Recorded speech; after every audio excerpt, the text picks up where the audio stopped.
seguindo em frente, a irmã White diz: dir-se-á que o templo vivo foi revisado.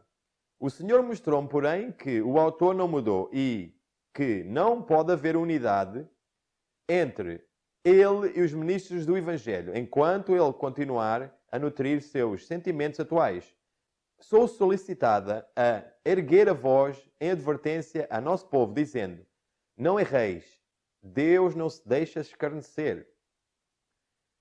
Isto aqui é algo muito alarmante o que a irmã White está aqui a dizer em relação ao que encontra-se naquele livro e em relação às doutrinas desse homem, em relação à Trindade. Ela diz claramente que não pode haver união entre o que este homem está a ensinar, o autor do livro, e os ministros do Evangelho. Mas, infelizmente, hoje, o que é que nós vemos nos púlpitos?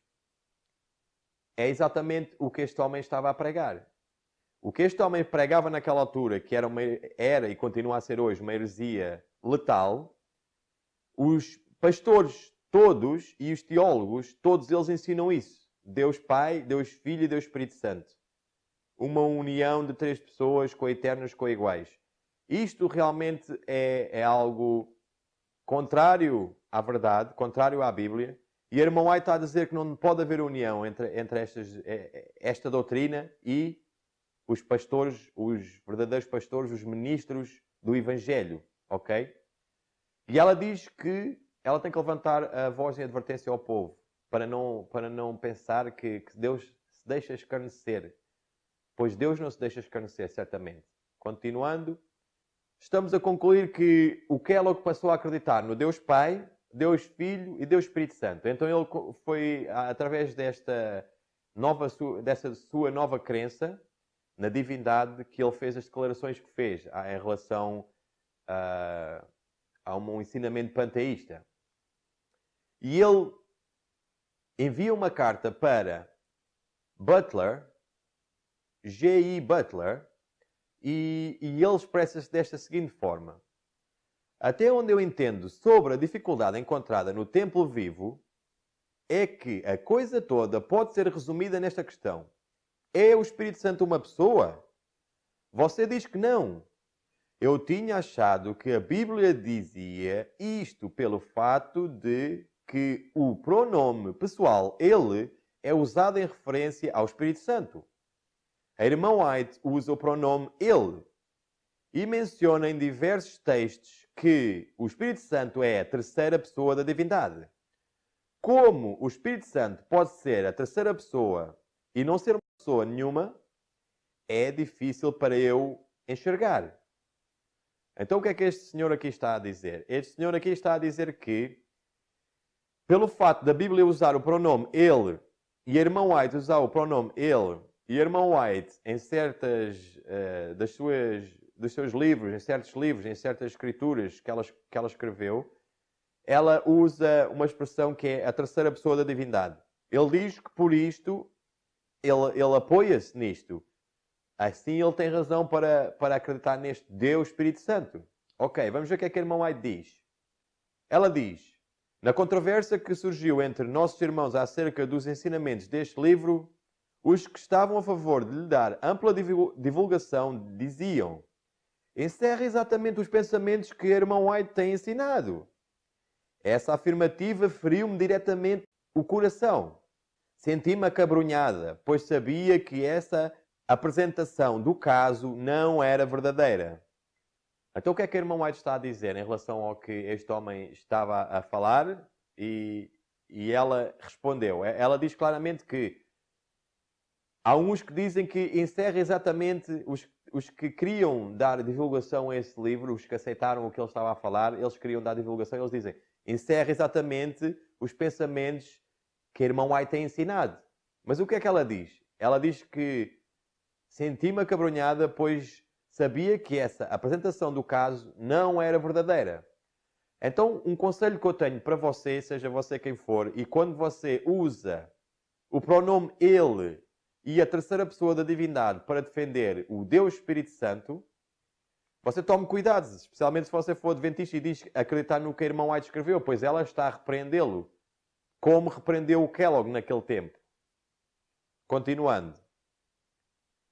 Sou compelido a falar negando a pretensão de que os ensinamentos do Templo Vivo possam ser apoiados por declarações de meus escritos. Pode haver nesse livro expressões e opiniões que estejam em harmonia com os meus escritos. E pode haver em meus escritos muitas afirmações que, tiradas do contexto e interpretadas de acordo com o pensamento do autor do Templo Vivo, ver-se-iam de acordo com os ensinamentos desse livro. Isso pode dar aparente apoio à afirmação de que as ideias do Templo Vivo estejam em harmonia com os meus escritos. Deus não permita, porém, que prevaleça esta impressão. O que é que a irmã White está aqui a dizer tão claramente? É que o que este homem estava a ensinar e o que ele acreditava, se for tirado fora do contexto, pode dar a parecer que a irmã White está a falar o mesmo que ele está a falar. Mas ela diz, Deus não permita, porém, que prevaleça esta impressão. O que é que os teólogos fazem hoje e o que é que o mundo hoje inteiro faz para tentar provar que existe a Trindade? Eles não só tiram completamente os textos da Bíblia fora do contexto, como também assim os textos, os escritos da irmã White completamente fora do contexto, para apoiar esta doutrina diabólica, ok? E ela diz que Deus não permita que isto prevaleça. Infelizmente tem prevalecido. Mas Deus tem levantado, pouco a pouco, o seu povo e homens que irão defender a personalidade de Deus e de seu Filho bendito. Continuando. Fazendo uma pergunta. Era a irmã White trinitariana? Será que ela cria no Deus Pai, Deus Filho e Deus Espírito Santo? Se ela acreditava na Trindade, como é que repreendeu o Dr. Kellogg, que acreditava na Trindade? Isto já foi depois de 1898, o qual o mundo adventista e os pastores adventistas dizem que a irmã White virou o barco. O barco ia num certo rumo, o barco é a igreja, e o barco ia num certo rumo e ela, através dos seus escritos, virou, especialmente dos escritos que se encontram no livro O Desejar Todas as Nações. Então os teólogos dizem que ela, através de certas afirmações, virou o barco para a doutrina da Trindade. Pois antes, todo o povo cria em Pai somente como Deus e Filho como Filho de Deus, ok? Sendo obviamente Deus, porque é o Filho de Deus. Será que ela acreditava na Trindade? Por que é que ela repreendeu o Dr. Kellogg, então? Isto é uma pergunta boa de se fazer. É óbvio que ela não acreditava na Trindade, por isso ela repreendeu o Dr. Kellogg. Outra pergunta é, foi Deus que disse a ela para o repreender? Sim, nós encontramos neste livro, Mensagens Escolhidas, volume 1, onde ela escreve claramente que Deus lhe disse, enfrentai-o, enfrentai-o. Então Deus mandou ela enfrentar este homem. Porquê é que Deus mandou enfrentar este homem se a doutrina da Trindade, e ele estava a tentar expressar algo que é a verdade, que é a Trindade, porquê é que ela iria ir contra este homem? Obviamente ele não estava a falar da verdade. E ela sim estava a tentar defender a verdade, que é o Pai e o Filho. E continuando com mais uma pergunta, diz, porquê é que Deus a inspirou a opor-se à Trindade se essa doutrina é verdadeira? Outra vez, a gente já tocou nisto um ponto, mas é uma questão lógica racional. E nós temos que ser lógicos e racionais. Não podemos ser simplesmente tentar filosofar tudo e entrar em questões que depois dizemos que é um mistério. É um mistério, nós não sabemos. Não. As coisas que foram-nos reveladas estão reveladas para nós e nossos filhos. As coisas que não nos são reveladas pertencem a Deus. Mas isto é revelado claramente na Bíblia. A divindade. Que Deus tem um Filho bendito que chama-se Jesus Cristo. E Jesus Cristo é o Filho de Deus, o Pai. Então, se ela acreditava na Trindade, só podemos chegar a uma conclusão.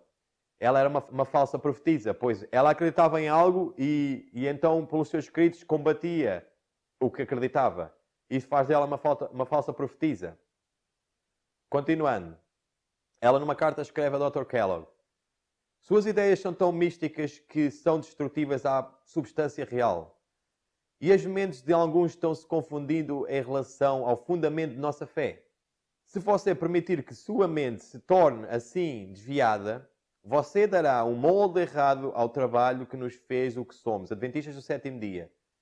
Então o que é que ela diz aqui? Ela diz que ele está a trabalhar, está a destruir a substância real e o fundamento de nossa fé, e é isto que nos faz adventistas do sétimo dia. Do que é que se trata aqui? É a personalidade de Deus e de seu Filho. Ele está a tentar tocar, este homem estava a tentar tocar em algo de veras muito importante. Realmente é um dos pilares. Obviamente tem que ser. Qualquer crença, qualquer denominação, qualquer religião, a primeira coisa é definir Deus. E o que é que Ele é? Não definir como os homens definem, mas de acordo com as suas escrituras sagradas e tentar saber o que é que adoramos. Então isso é uma base. Isso é uma base. Então ela está aqui a dizer que é um dos fundamentos da nossa fé e é o que faz os adventistas o que eles são. E este homem estava a tentar destruir isto. A personalidade de Deus. Através da sua nova crença, que ele passou a acreditar que era a Trindade. Deus Pai, Deus Filho e Deus Espírito Santo. Ok. Então vamos ver quais é que são os fundamentos que a irmã White estava a falar. Pois ela nessa altura falava de fundamentos e que este homem estava a tentar destruir os fundamentos. Temos que ver quais é que são esses fundamentos naquela altura e também temos que ver o que é a Trindade. Pois muita gente, infelizmente, não sabe o que é a Trindade. Tem um conceito errado, mas agora vamos explicar bem o que é a Trindade para que você fique bem claro na sua mente. Talvez você até possa acreditar na Trindade e não saiba o que é, mas agora que vai ouvir a definição correta, que Deus lhe toque no seu coração através do seu Santo Espírito e que você possa vir a acreditar na verdade, que é: esta é a vida eterna, que conheçam a Ti, o Deus verdadeiro, e a seu Filho Jesus Cristo. Então vamos ver o que é a Trindade. A Trindade Católica, no Credo Atanásio, o qual é sustentado hoje por eles, diz: a fé católica consiste em adorar um só Deus em três pessoas e três pessoas em um só Deus, sem confundir as pessoas, sem separar a substância. Porque uma é a pessoa do Pai, outra é a pessoa do Filho e outra é a pessoa do Espírito Santo. E nesta Trindade não há nem mais antigo e nem menos antigo, nem maior nem menor. Mas as três pessoas são coeternas e iguais entre si. Ok? Este é o credo da Igreja Católica. E nós vemos aqui alguns símbolos, o qual tem aqui três círculos, e depois diz que um não é o outro não é o outro, e o outro não é o outro. Depois temos aqui outro símbolo, o qual apresenta uma cruz, uma mão e uma rola, simbolizando aparentemente o Espírito Santo. De fato, isto são símbolos do oculto, do paganismo. Nós vemos que três símbolos representam as três fases do Sol: o nascer do Sol, o Sol do meio-dia e o pôr do Sol. E esses três círculos em fusão, em união, criam um símbolo no meio, que chama-se a triquetra, que por algum ângulo se pode ver 3, 6, 6, 6, 6. E de fato é um símbolo que é usado no paganismo, no ocultismo. Temos aqui outra forma de expressar, onde encontra um triângulo e três círculos outra vez, representando a adoração ao Sol, os três círculos, e o triângulo também é do oculto. O triângulo, de fato, tem um ângulo de 60 graus nas três partes, e obviamente 666 podemos deduzir o 666 daí, e é isto que o ocultismo faz, e os mundos antigos também o faziam. Desde a Babilónia, o triângulo é usado, vemos as pirâmides, vemos tudo isto, todo este simbolismo. Aqui temos o Senhor Bispo de Roma, com o símbolo na sua fronte, com os três círculos em união, e depois tem o símbolo que representa a Trindade, que é a triquetra. E depois lá em cima temos as três fases do Sol, temos o triângulo. Então existem várias maneiras de provar que isto é um símbolo pagão e do oculto. Aqui temos um pentagrama, uma estrela, que pode ser invertida, que é completamente oculto. e no meio temos o símbolo da triquetra, e existem várias formas de representar. E, obviamente, aqui que é o mais interessante para mim é que vemos este livro do lado direito, chama-se The Trinity, que é um livro escrito por 3 autores da Universidade de Andrews, nos Estados Unidos, uma universidade adventista. Eles, obviamente, três autores, são 3 pessoas na divindade, aparentemente, o que eles dizem. Então, parecia-lhes bem eles juntarem-se 3 e em cooperação escrever um livro.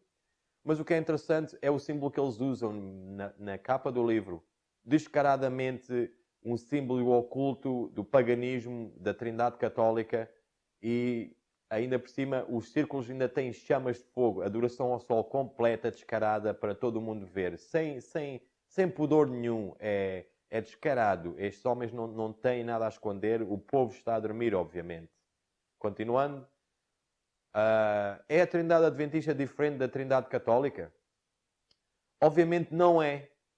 E nós podemos ver porque é que não é. Existe aqui a segunda crença dos fundamentos, das 28 crenças fundamentais da Igreja Adventista, que diz: há um só Deus, Pai, Filho e Espírito Santo, uma unidade ou uma união de 3 pessoas coeternas. Se nós formos ver o credo Atanásio, como ainda há bocado vimos, eles dizem o mesmo. Mas as 3 pessoas são coeternas e iguais entre si. Ok, aqui a palavra-chave, como está em vermelho, obviamente dá para ver, é coeterno. Por que é que acontece? Meus amigos, minhas amigas, irmãos, irmãs, simplesmente quando a gente diz que é coeterno, eles são iguais em tudo. Então não há, como o credo Atanásio diz muito bem, não pode haver um mais velho, nem um mais novo, nem um menor, nem um maior. Então são todos iguais. Obviamente, quem tem filhos sabe que o pai veio primeiro. O pai é primeiro e o filho vem a seguir. Então, dizendo que são 3 pessoas coeternas, isso destrói a personalidade de Deus totalmente, porque destrói o pai e destrói o filho. Então, aqui é o problema. A segunda crença adventista diz que são coeternos. Então, o pai e o filho não existem. É uma metáfora. Uma metáfora é algo que é um simbolismo, é uma representação, não é real, ok? E isto é o que eles realmente dizem, descaradamente. Vamos ver um pouco mais à frente. Vamos seguir. Aqui o Instituto Bíblico de Pesquisa Adventista, o autor Ángel Manuel Rodrigues, a 11 de 2015, ele diz o seguinte: em quinto lugar, a imagem pai-filho não pode ser aplicada literalmente ao relacionamento divino pai e filho dentro da divindade. O filho não é o filho natural e literal do pai. Uma criança natural tem um começo, enquanto dentro da divindade o filho é eterno. O termo filho é usado metaforicamente quando aplicado à divindade. Aqui, ok, se fosse algum homem normal, um mero pastor, mesmo por mais mal que fosse, a dizer isto, ou um mero membro da igreja, ok, a gente talvez não pudesse levar isto tão seriamente, mas o fato é que este Instituto Bíblico de Pesquisa Adventista, ele é o órgão o qual foi levantado para garantir que as doutrinas adventistas estão de acordo com a Bíblia, pois é um instituto bíblico. E então não é qualquer homem que está aqui a falar, mas sim é alguém importante, e isto representa a igreja. Isto é o porta-voz, é a face da igreja, este instituto. Então a igreja diz, a organização adventista, a instituição diz que o filho não é o filho natural e literal do pai. O termo filho é usado metaforicamente. Ok? Então esta é a posição da igreja adventista. O filho não é o filho literal do pai, ok? Mas é uma metáfora, ok? Seguindo em frente. A irmã White diz: Satanás está determinado a que os homens não vejam o amor de Deus, que o levou a dar seu filho unigênito para salvar a raça perdida. Pois é a bondade de Deus que leva os homens ao arrependimento. Oh, como havemos de ser bem-sucedidos em pôr diante do mundo o profundo, precioso amor divino. Como é que fazemos isto? Pergunta a irmã White. É fácil. Ela diz claramente, a primeira parte que ela cita este parágrafo, ela diz que o que levou o pai a dar o seu filho unigênito para salvar a raça perdida. Esta é a chave para salvar. Nisto está contido todo o poder para converter o mundo inteiro. O amor de Deus ao dar o seu filho para salvar a raça perdida. Mas agora eu faço-lhe uma pergunta. Eu, neste presente momento, não tenho filhos. Será que eu podia dizer eu amo o mundo de tal maneira que eu dou o meu filho unigênito? Se eu não tenho filhos, como é que eu posso fazer esta afirmação? Como é que a Bíblia pode dizer Deus amou o mundo de tal maneira que deu o seu filho unigênito para todos aqueles que creem em Jesus Cristo, não pereçam, mas tenham vida eterna?